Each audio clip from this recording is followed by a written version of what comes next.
जी, तो मेरी एक फ्रेंड थी, उनके हस्बैंड को भाई मानती थी, तो उन्होंने मेरे को कई बार बहुत हेल्प करते थे। उन्होंने बोला, "नीना तू चलेगी, एक गुरुजी हैं, तो आप चलोगे?"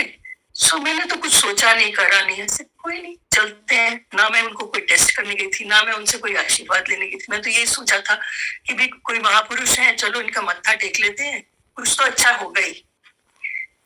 सो मैं 2003 में गुरुजी के पास पहुंची। अंदर आई, there was lot of fragrance, शब्द चल रहा था, ताती वाहो ना लगे, चौकीर्त हमारे राम जी, दुख लगे ना भाई।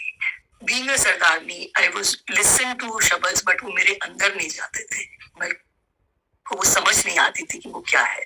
और ये पहला शब्द ही हुआ और मेरे को एकदम से जैसे लगा कि maybe I am at the right place. फिर भी डाउट्स हमारे मन में होते हैं, हम जाते हैं।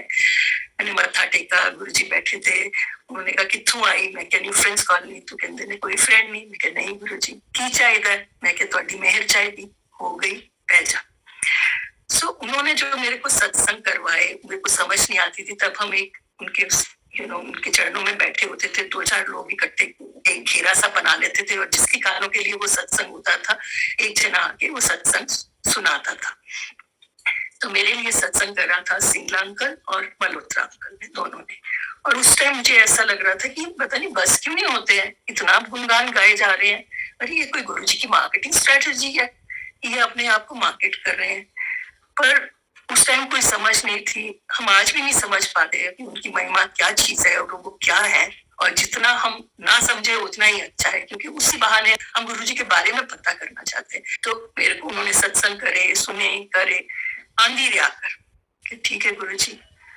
अगली बार मैं जब गई तो मैंने कहा बच्चों को लेके जाती हूँ, तो मैं खुद ड्राइव करके गई एम्पायर स्टेट। तो वहां पर मैंने सोचा मैं गलत जगह आ गई हूँ, गाड़ी पार्क करी, सिंगा अंकल के बेटे ने गाड़ी पार्क करवाई, तो फिर भी समझ नहीं आई। मैंने कहा मैं गलत जगह आ गई हूँ, let's go back. And who comes at the gate? Singla uncle.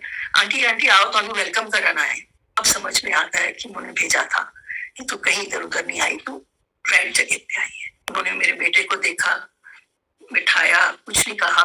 मेरे को हमेशा गुरुजी कहते थे कि तू पीछे जा, तू पुरानी संगत, तू पीछे जा। मैं कहती मैं अभी आई हूँ, मैं पीछे क्यों जाऊं? तो बट अर्पण को वो हमेशा अपने साथ बिठाते थे। कैसे?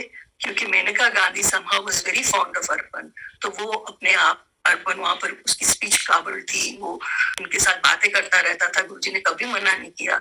और वो मेरे ख्याल में वो उनका तरीका था कि इसको ब्लेस करने का। मेरे को हमेशा पीछे जाना, तू जा ऊपर जाके बैठ, पीछे बैठ। लंगर के बाद भी जाके ये होता था कि भी बैठ जाए। गुरुजी हमारी जब आज लोग लाइन में आज्ञा लेने आते थे, हम लोग पीछे पीछे जाके बैठ जाते थे, हमें बैठने थे। तो जैसे कल के परसों किसी आंटी ने ये क्लैरिफाई किया कि वो उनको बैठाते थे जिनको ज्यादा जरूरत थी। उनको ये था कि मैं अकेली ड्राइव करके आती हूँ, तो मुझे टाइम से जाना चाहिए, पर मैं हमेशा बैठी रहती। और गुरुजी ने कहना चलो, हो गई आ गया, चलो। तो भी नहीं समझ आ रही। गुरुजी कह रहे न्यू फ्रेंड्स कॉलोनी वाले चलो। मैं कहती कोई और होगा न्यू फ्रेंड्स कॉलोनी वाला, मैं नहीं जाती, बैठे रहना। फिर कहना रोड़ा आंटी उठो, चलो, हो गई ब्लेसिंग। एक जो वहां पर उस दरबार के अंदर घुसते ही था कि it was very divine. Now we realise कि उसकी डिविनिटी कितनी लार्ज थी कि घुसते ही तुमको एक फ्रेग्रेंस आती थी, which was very very roses की, सब जो किस चीज की थी वो फ्रेग्रेंस थी, वो वेलकमिंग था। और कौन सा ऐसा गुरु है कि जो जिसके आगे आपको सिर्फ मत्था टेकना है, अपनी ईगो देनी है और तो कुछ देना नहीं है। ना आपके लिए वहां गुल्लक है, ना उन्होंने कुछ मांगा, ना कहा, उल्टा आपको लंगर भर भर के खिला के, और फिर उसके बाद भी वो गुरु हम सबको लंगर खिला के फिर अंदर जाके लंगर करता था। आजकल हम लोग पहले जो भी डिवाइन होता है उसको पहले लंगर खिलाया जाता है, फिर हम लोग खाते हैं। बट यहाँ गुरुजी अपने अंडर बैठ के हम सबको लंगर कराते थे, फिर घर भेजते थे। और क्या क्या प्रसाद देना, कैसे कैसे देना, हर चीज में उन्होंने हमें बहुत प्यार दिया है। मैं सोचती थी कि नहीं, हमारे मेरे से तो कभी उन्होंने बात ही नहीं करी। I am not the who's who, मुझे पता ही नहीं कि क्या वो करते हैं। पर मेरा फेथ धीरे धीरे इसलिए बढ़ा क्योंकि मैंने अरुण शौरी अंकल को देखा। मुझे लगा कि अगर ये आते हैं तो ये तो एथियस्ट है, तो ये कैसे गुरुजी के पास आते हैं? तो it must be, there must be something that he is coming. Then हम नहीं पहचानते थे, कोई हमारे साथ लंगर कर रहा है, हम कोई बैठे हैं। ये नहीं कि मेरे को कोई ये नहीं था था कि गुरुजी मेरे लिए कोई मिरेकल करेंगे या मेरे लिए, मैं तो कुछ कोई एक्सपेक्टेशंस लेके ही नहीं गई थी। मुझे तो एक अच्छा लगता था कि मेरे को वहां जाना है। बट अगर मैं सोचूं कि मेरे साथ सबसे ज्यादा मिरेकल क्या हुआ, कि आप देखो कि जिंदगी में हम लोगों के वो एक लाइफ के, उसने ये कर दिया, उसने ये ले लिया, उसने ये नहीं करा, ये हो गया, वो हो गया, मेरी हेल्थ ऐसी है, मेरा वेल्थ नहीं है, मेरा ये चीज हो रही है, तुम्हारी एक उबड़ बुबड़ बड़ी वो चीज चलती रहती है जिंदगी में। एंड गुरुजी के पास आते एक ठहराव, एक वो एक्सेप्टेंस जिसको कहते हैं ना, एक तृप्ति सी आ गई, और एक बड़ा अच्छी फील आती थी कि ना, I did not feel any acrimony for people who had harmed me, और मेरे को ऐसा लगा नहीं था कि मुझे कुछ ऐसा हुआ है कि भी, मेरे को बड़ा एक अच्छी फीलिंग आती थी, जो I think you have to feel to realise कि व्हाट इट इज। और ना मैंने कहा कि गुरुजी ये कर दियो, इनफैक्ट अर्पण का जब स्कूल भी मना कर दिया, क्लास 10 नहीं होनी because he should get skill training, तो तब भी मैंने कहा, पूछा नहीं गुरुजी, इसको मैं जाती हूँ स्कूल बात कर, मैंने तेनों कह देता है ना प्राइवेटली करा लो। और वो कैसे प्राइवेटली होता है, कैसे कोई एक और अंकल जाके उसको, फादर एडमिरल में बात होती है, कैसे इसको राइटर मिलता है, कैसे गुरुजी ने इसकी जर्नी आगे बढ़ा दी, कैसे इसकी स्पीच बेटर हो गई, वाज एक्सप्रेसिंग बेटर। और मेरे को लगता था कि मेरे पास काम नहीं है, कि मेरे को घर चलाने के लिए काम चाहिए। तो एक दिन मैंने ऐसे कहा, गुरुजी कोई काम नहीं है। गुरुजी मैंने देख के साढ़े को केड़ा, उस वेले तो समझ नहीं आई, बट देखो सबकी जिंदगी चलती है, कम हो ज्यादा हो, जो हमने जितना मिलना उतना ही मिलेगा ना। तो वो मेरे को एक एक्सेप्टेंस आई कि ठीक है, खींचातानी रहने वाली है, कैसे होएगा। फिर ये कोलाइटिस का धीरे धीरे बढ़ता गया। फिर ये था कि एक बड़ा सहारा मिल गया था कि गुरुजी के साथ आने का, एक एक्टिविटी सी थी, एक एक लगता था कि चलो हफ्ते में एक बार तो हम कहीं जाते हैं, और बड़ा खुशी खुशी जाते थे वहां पर लंगर खा के आना। मेरी मदर इन लॉ को हमेशा लगता था कि पता नहीं क्यों जाती है, रात को कौन से गुरु मिलते हैं, कहाँ जा रही है तैयार श्यार होके गुरुजी के पास। और कैसे वो नहीं आती थी, और कैसे धीरे धीरे वो भी आई, उन्होंने अपना जीवन सुधारा। वो बैठ जाती थी अपने आप को तकिए के साथ प्रॉप अप करके, वो लाइफ ऑफ डिविनिटी पढ़ती थी और कहती थी कि तुम सच कहते थे कि दुनिया में कोई किसी का नहीं है, सिर्फ गुरुजी है। और फिर उन्होंने कैसे, गुरुजी ने उनका जब एंड हुआ तो कैसे हमको सेवा दी सारी कि हम उनका पूरा काम करें।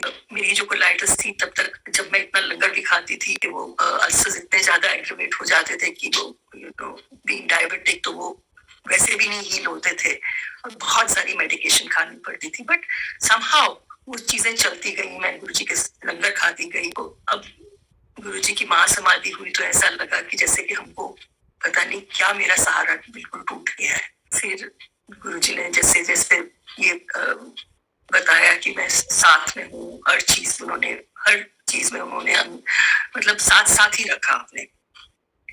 और वही था कि संगत के साथ रहना या सत्संग के साथ रहना उन्होंने तो भी कायम रखा।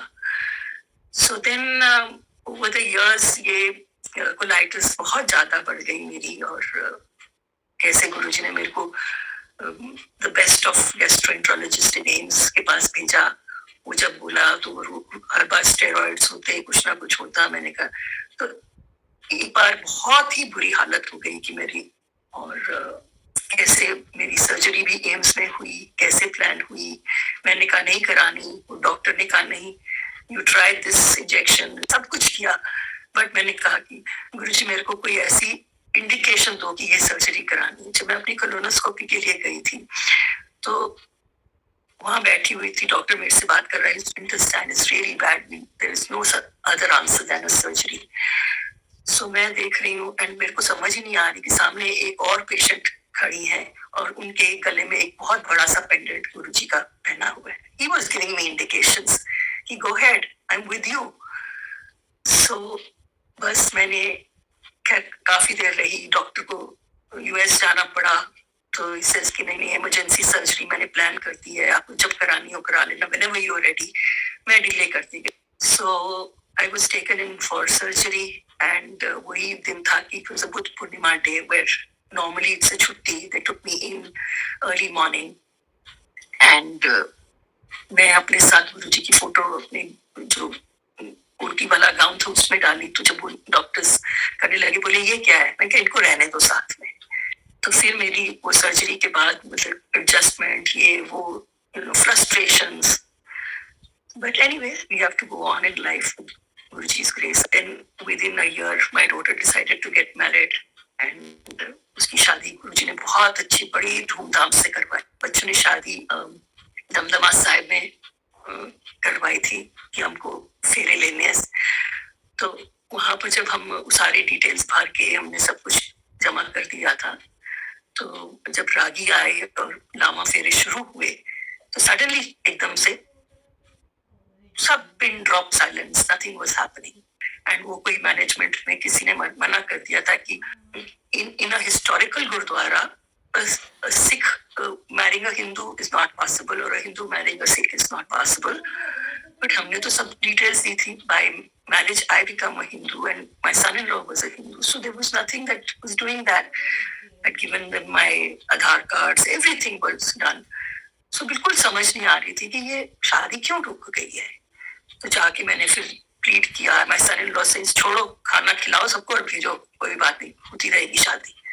लाइक शिवरिंग की क्या होगा, ये भी चीज पे भी गुरुजी ने मेरे को स्मूथली नहीं चलने दी। तो मैं चाहती हूँ, मैं बहुत उनसे प्लीड करती हूँ। तो suddenly I show them my Aadhaar card and my full name is निश्चिंत। तो उसमें था कि निश्चिंत अरोड़ा, इट डिड नॉट से निश्चिंत कौर अरोड़ा और समथिंग।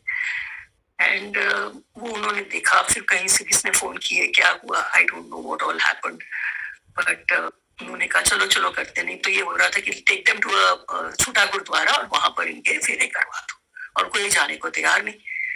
तो वहीं पर ही फेरे कैसे फिर से शुरू हुए, जो भी जिसको भी सेटिस्फाई होना था हो गए। और मेरी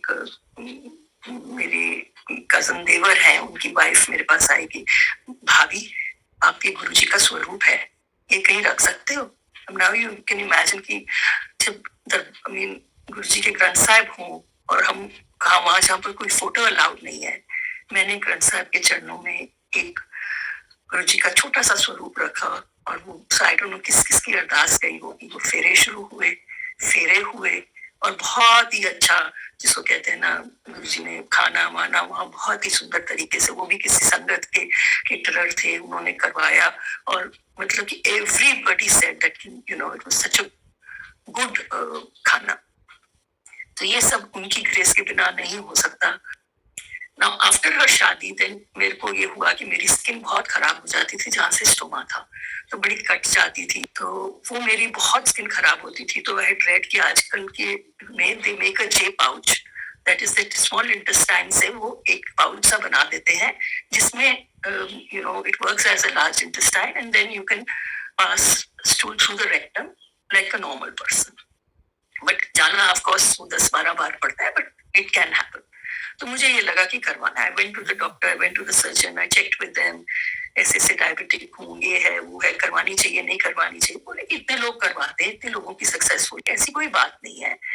सो shortly we can do it. तो मेरे जो भाई जो मेरे को गुरुजी के पास लेके गए, वो इनफैक्ट आके मिले भी डॉक्टर को और उन्होंने कहा कि देखो कोई ऐसा कुछ नहीं होना चाहिए, आप देख लो, अगर करनी है तभी करें। बोले नहीं हो सकती है। I go in for the second surgery, ठीक है जो भी था, जितना भी टाइम थोड़ा बहुत रिकवरी के लिए, I come back home and they said it will take time but you will get better. And इसमें भी वो ऐसा करते हैं कि ये जो रेक्टम के साथ कनेक्ट करते हैं, they do it in the third surgery. ये इन्होंने अब 2 intestines out of the stomach थी कि वो एक बाद में कनेक्ट करें। तो मैं घर आती हूँ, मेरे को बहुत तकलीफ होती है, समझ ही नहीं आ रहा। Again go back to AIIMS. So अगर किसी और हॉस्पिटल में होती तो शायद उन्होंने मेरा अभी तक डायलिसिस वगैरह कर दिया होता। But how Guruji saves you, how Guruji takes you forward. Today till date Guruji आपका हाथ पकड़ के रखते हैं और आपको आगे चलाते जाते हैं। हम अपना दिमाग चलाते रहते हैं कि ये हमने किया, वो इसने किया, बट हमें गुरुजी को सीख करना है। और ये सीकिंग जो है, it happens through satsangs, through sharings. I mean, till date, you are trying to get some information or something of Guruji, because Guruji ने अपना गुणगान अपने मुंह से नहीं किया, वो हम लोगों से। and हमारे जो सत्संग है are from the heart. We connect with people from the heart. And जो हमारे साथ हुआ है, हमने कैसे गुरुजी को एक्सेप्ट किया, कैसे वो हमारे सिर पे एक बारिश तो हो रही है पर छतरी तो बन के खड़े हैं ना गुरुजी, और हमें वो छाता देते रहते हर समय, चाहे वो बच्चों का जीवन हो चाहे हमारा हो। और गुरुजी कहते थे कि मैं एक जने के आने से मैं पूरे परिवार को ब्लेस करता हूँ। तो शायद इसीलिए मेरे को वो हमेशा अरोड़ा आंटी के नाम से, मेरे नाम से कभी नहीं उन्होंने पुकारा, उन्होंने हमेशा अरोड़ा आंटी कहा। और इसलिए क्यों गई, कैसे गई, कोई अच्छे कर्म थे तभी तो गुरुजी के पास पहुंचे, नहीं तो ये सब जीवन में शांति एक तरीके की मिलनी, वही अब मन करता है कि तुम ग्रंथ साहिब पढ़ो, तुम पाठ सुनो, तुम कीर्तन सुनो, और कीर्तन आपके मन में रमता है, आप उसको एक्सेप्ट करते हो, आप उसको एंजॉय करते हो। हाँ, अगर आप कुछ खाना बनाते तो कहते अपने आप ही गुरुजी से बातें करते, गुरुजी हम किसी ने भेजो, कोई खाते जावे, एंड श्योर इनफ कोई ना कोई ऐसे बंदे को पहुंच जाता है जो आपके साथ उसने कोई ना कोई ब्लेसिंग्स दे जाता है।